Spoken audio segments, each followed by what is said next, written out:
स्वागत है। और प्रधानमंत्री नरेंद्र मोदी यूएई के दौरे पर हैं। अबू धाबी में पहला हिंदू मंदिर बनकर तैयार है, जिसका आज शुभारंभ भी प्रधानमंत्री नरेंद्र मोदी अब से कुछ देर बाद करेंगे। जब वो करेंगे उद्घाटन इस मंदिर का, वो तस्वीरें भी हम दिखाएंगे। लेकिन उससे पहले समझने की कोशिश करते हैं कि आखिर यूएई के दौरे के क्या कुछ मायने। हमारे साथ कुछ मेहमान जुड़े हैं, आपका तारुफ करा देते हैं। संदीप दुबे जी हैं, भारतीय जनता पार्टी के नेता हैं। आशीष मिश्रा जी हैं, कांग्रेस के प्रवक्ता हैं। और हमारे साथ डॉक्टर मोहम्मद अमीन जी जुड़े हुए विदेश विशेषज्ञ हैं। आप सभी मेहमानों का बहुत बहुत स्वागत है। हम किसी राजनीतिक मेहमान के पास जाएं उससे पहले डॉक्टर मोहम्मद अमीन जी, आपका ही हम रुख करेंगे। 30 दशक के बाद अगर हम जिक्र करें, 2015 में प्रधानमंत्री नरेंद्र मोदी का ये पहला दौरा यूएई का, और उसके बाद 10 सालों का अगर हम जिक्र करते हैं तो अब तक ये 7वां दौरा है। इस दौरान कितना बदलाव देखने को मिला दोनों देशों के बीच में, और अब ये जो दौरा है, 2 दिवसीय दौरे पर पीएम मोदी यूएई में हैं, किस तरीके से देखना चाहिए इसे?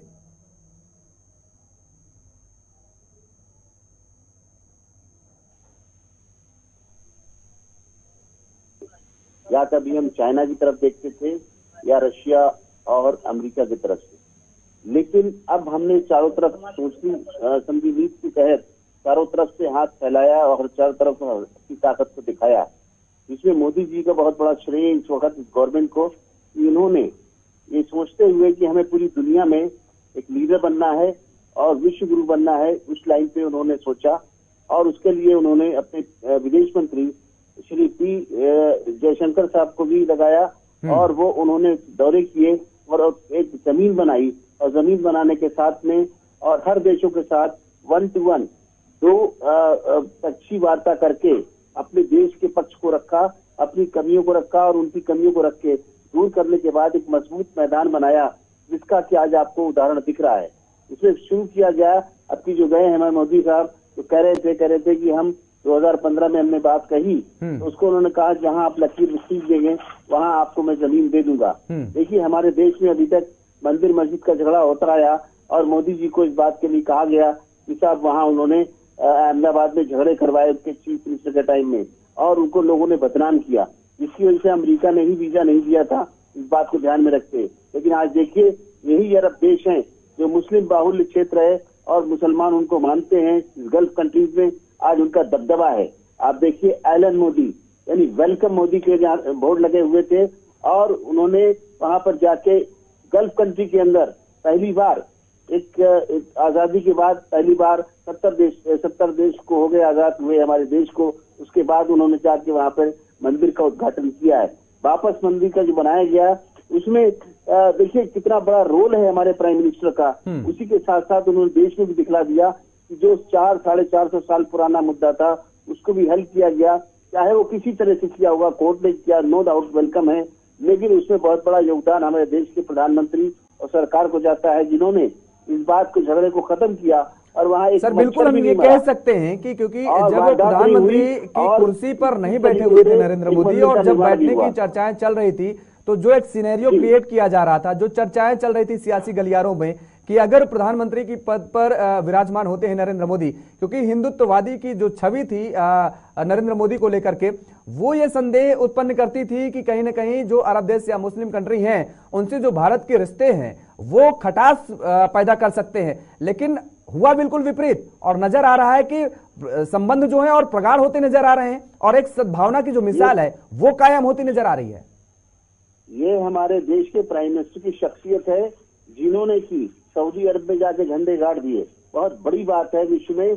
और आज देखिए कि एक मिसाल बना हुआ है, अभी जो मोदी जी ने किया यहाँ पर मंदिर का उद्घाटन, उससे दुनिया में एक मिसाल बना है और दुनिया की पहली मिसाल है। और जहाँ तक सवाल है सऊदी अरब का, सऊदी अरब से हमारे इतने अच्छे रिश्ते हैं कि देखिए उन्होंने वहां पर जाके सबसे ऊंचा दुनिया का सम्मान उनको ग्रहण किया गया और वो खुद वहां के राष्ट्रपति इन हमारे प्रधानमंत्री को रिसीव करने आते हैं।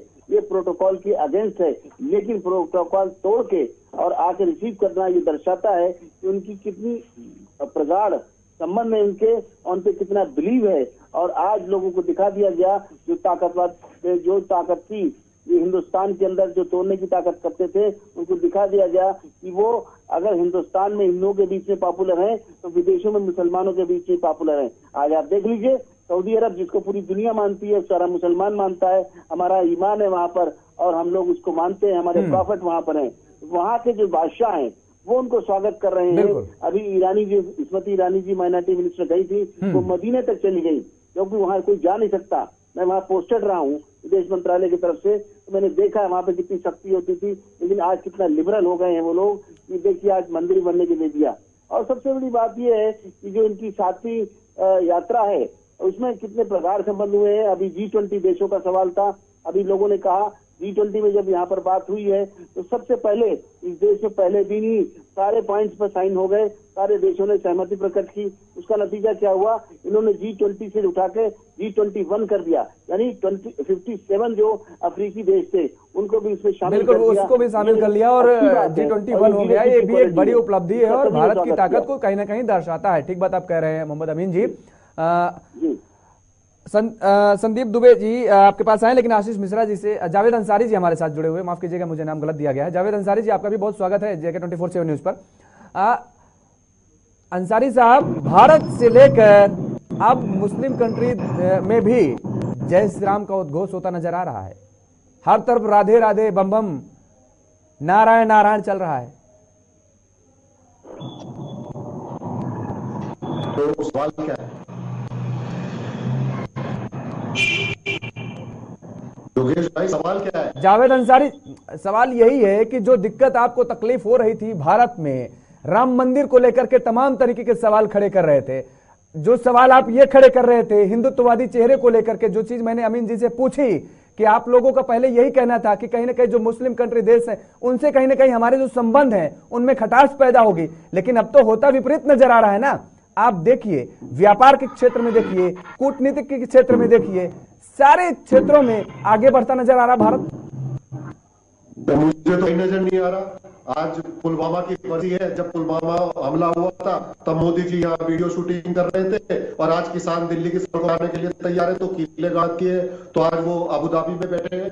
8 करोड़ के जहाज में वो यात्रा में निकल जाते हैं जब भी देश संकट में होता है। और अगर आप विदेश का डंका बजा रहे हैं तो भूखमरी का जो इंडेक्स आया है वो 121 देशों की सूची में 111वां नंबर भारत है, वो भी विश्व में वो रिपोर्ट विश्व ने जारी की है। और फिर प्रेस फ्रीडम इंडेक्स में 161 नंबर पे 180 देशों की सूची में 180 देशों की सूची में वो भी विश्व ने जारी की है। पूरी दुनिया में सबसे ज्यादा कर्ज लेने वाला जो देश है वो प्रधानमंत्री ने हमें बना दिया है। तो हमें प्रधानमंत्री ने क्या दिया है, विदेशी दौरों से प्रधानमंत्री ने क्या मिला?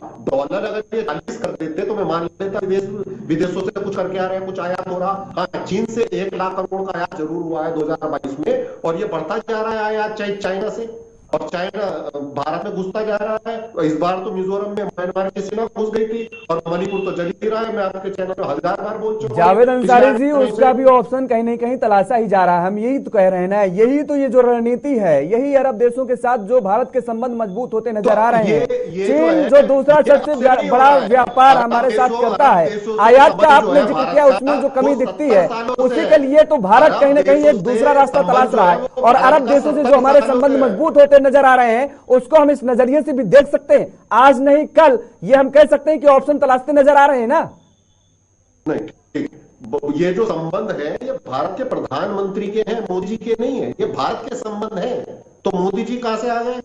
मोदी जी प्रधानमंत्री हैं, हमारे प्रधानमंत्री हैं, लेकिन ये भारत के संबंध 70 सालों से हैं। अगर संबंध अच्छे होते तो अमेरिका ने बॉर्डर पे 97,000 भारतीयों को इलीगल डिटेन किया है, उनको छुड़वा दिया है, उनको छुड़ा के लिया। 97,000 1 लाख के करीब भारतीयों को वहां पे गिरफ्तार कर लिया गया कि इलीगल घुस रहे थे। ये अभी गुजरात का प्लेन उड़ गया था लेके यूपी में, क्यों जा रहे हैं? अभी 9 वायु सैनिकों को जिन्हें नौसेना के जो सैनिक थे, नौसेना के जो जवान थे हमारे, जो जिन पर ये बड़े आरोप लगे हुए थे, जासूसी के आरोप लगे थे, फांसी की सजा तक हो गई। उसके बाद हमारी कूटनीति ने किस तरीके से वहां पर काम किया, ठीक है, जजमेंट का जो हवाला दिया अभी अमीन जी ने, उस पर भी हम ध्यान रखेंगे। लेकिन कहीं ना कहीं जो रणनीति है भारत की वो काम आती नजर आ रही है ना। उम्र कैद में पहले सजा तब्दील होती है, उसके बाद उन जवानों को भारत लाया जाता है, ये नहीं तो और क्या है। अभिनंदन को आपने देखा तो अपना देश भारत की कूटनीति ही थी ना, किस तरीके से वहां पर पाकिस्तान में झंडा गाड़ दिया, झंडा बुलंद कर दिया और उसके बाद फिर से उसको भारत लेकर के आया जाता है। ये क्या है? ये तस्वीरें आप कुछ तो स्वीकारिए, हमारे मतलब ये प्रधानमंत्री की एहसान नहीं किया है, ये ड्यूटी है। नहीं, एहसान तो कोई नहीं करता जावेद अंसारी जी, जावेद अंसारी जी, एहसान कोई नहीं करता है। आप भी, आपकी सरकारें थी तो आपने भी एहसान नहीं किया है, लेकिन सही कदम कौन उठा रहा है, जनता ये बड़ी बात देखती है। हम इवेंट नहीं करते थे, ये तो इवेंट करने लगते हैं। मैंने आपको 8 लोग स्वागत है, हम भारतीय होने के नाते हम खुश हैं, लेकिन मेरा सवाल तो यह 97,000 भारतीयों को अमेरिका ने गिरफ्तार कर लिया है, डिटेन कर लिया है, अभी राष्ट्रीय अखबारों में खबर आई थी।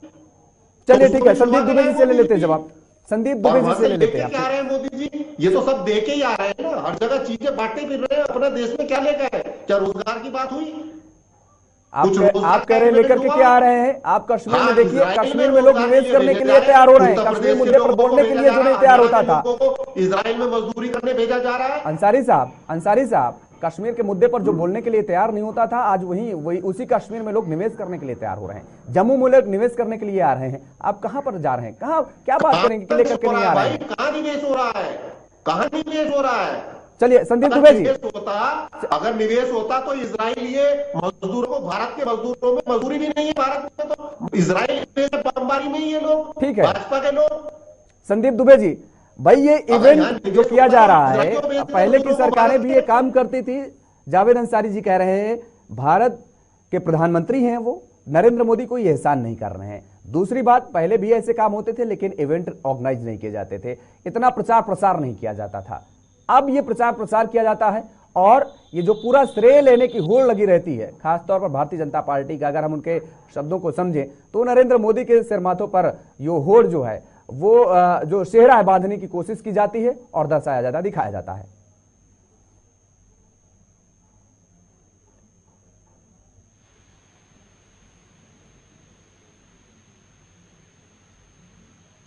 संदीप दुबे जी अनम्यूट करिए, शायद आपने म्यूट कर रखा है क्या, आवाज नहीं आ रही आपकी। आवाज आ रही है? हाँ आप बोलिए। देखिए, भारत सनातन संस्कृति का पालन करता है और सनातन धर्म ही श्रेष्ठ धर्म है पूरे विश्व में, और यहाँ किसी जाति धर्म के लोग हैं वो सनातन को फॉलो करते हैं। कांग्रेस की स्थिति इस देश में फूफा जी जैसी हो गई है। गांव में आप शादी ब्याह में जब जाते होंगे तो एक व्यक्ति ऐसा होता होगा कि बारात आएगा, सब लोग नाचेंगे गाएंगे, वो रूठा ही रहेगा, कोई भी बात करिए वो बुरा ही बोलेगा, बुराई ही करेगा, और उसको मनाने में सब लोग भी नहीं है। किसान क्यों रूठ रहा है ये तो बता दो। में हो गई। देखिए एक ऐसा यज्ञ हो रहा है भारत के, सर अब शुरू होना शुरू हो गया अपने रोल में आ गए। अभी मैंने 2 सेकंड अभी बोला ही नहीं, आप रोल में आ गए। ये अच्छा अवसर है, वैश्विक एकता का भारत संदेश दे रहा है यशस्वी प्रधानमंत्री के माध्यम से, एक आदर्श तरीका है। और हम एक बात कह सकते हैं, हमारा जो यूए का रिश्ता है वो टैलेंट को लेके है, इनोवेशन को लेके है और कल्चर को लेके। और ठीक कहा भारत के प्रधानमंत्री जी ने कि हम विश्व के पटल पे अंतरिक्ष में भी परचम लहरा रहे हैं। अगर भारत का गुणगान भारत के बाहर हो रहा है उसमें कांग्रेस को क्यों दिक्कत हो रहा है, और कांग्रेस के लोग इतना क्यों चल रहे हैं, उन्हें समझना चाहिए। आप क्यों दिक्कत है आपको, ये तो पता होगा ना कि हम तीसरा सबसे बड़े ट्रेड पार्टनर हैं, हम भारत में 7वां सबसे बड़ा इन्वेस्टर है। तो हम सब लोगों को मिलकर अपने देश की तरक्की के लिए काम करने की आवश्यकता है। हमें लगता है कि देखिए, हमेशा नकारात्मक राजनीति, नकारात्मक सोच व्यक्ति और शरीर दोनों को नुकसान पहुंचाती है। कांग्रेस बिल्कुल नकारात्मक सोच के साथ राजनीति कर रही है और इसी का नतीजा है कि देश में कांग्रेस हाशिए पे चली जा रही है। आज खुशी का दिन है, आज खुश होना चाहिए। आज के दिन वो कभी कभी जब आप यश की बात होगी, सनातन की बात होगी, राम की बात होगी, वो विरोध में ही रहेंगे। अरे आज इतना बड़ा काम हो रहा है यूएई के अंदर और वहां के लोग भी शामिल हैं उस यज्ञ में, तो आपको अभी भी उस यज्ञ को विघ्न डालने में लगे हुए हैं, आप अभी भी बुराई देख रहे हैं। बिल्कुल ठीक बात जावेद अंसारी जी, मुझे लगता है कि समझना चाहिए कांग्रेस के नेताओं को। ये आज मैं एक ट्वीट देख रहा था प्रमोद कृष्णन का, जो कि अब तो कह रहा आपने कार्रवाई कर दी आपकी पार्टी ने, वो लगातार जब आपकी पार्टी में थे जब तक कार्रवाई नहीं हुई थी तब तक वो मुखर रहे हैं। उन्होंने आज एक ट्वीट किया, उन्होंने लिखा कि एक नेता है जो गैरों को भी अपना बना लेता है विदेश में जाकर के, और एक नेता है जो कि अपनों की भी बेइज्जती करता है। आप जानते होंगे किसकी तरफ उन्होंने इशारा किया है। तो मुझे लगता है कांग्रेस को भी आत्ममंथन और चिंतन करने की जरूरत है। फिलहाल माफ कीजिएगा, आपके पास नहीं आ पा रहे हैं, समय इजाजत नहीं दे रहा है, इसलिए चर्चा को हमें यहीं पे विराम देना पड़ रहा है। और आप सभी मेहमानों का हमारे साथ जुड़ने के लिए बहुत बहुत शुक्रिया।